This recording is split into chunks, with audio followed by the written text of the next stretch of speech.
আমি একটা কোনায় দাঁড়িয়ে দেখছিলাম, দুটি ছেলে গেরুয়া বসন পরে মন্দিরের সিঁড়ি মুছছিল। এত মন দিয়ে আমি কাউকে সিঁড়ি মুছতে দেখিনি, এত ভালোবাসা দিয়ে আমি কাউকে ধুলো তুলতে দেখিনি। সিঁড়ি নয়, যেন জননীর ত্বক থেকে ধুলো তুলছিল।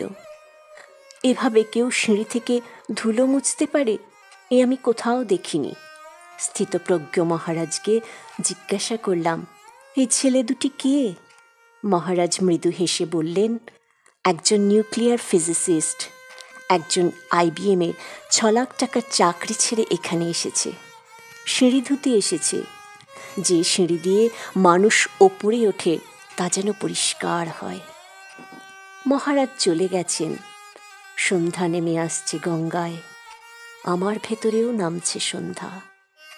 সারা পৃথিবীতে এত সিঁড়ি, সিঁড়িতে সিঁড়িতে এত দাগ, এত ক্রোধ, এত অপমান।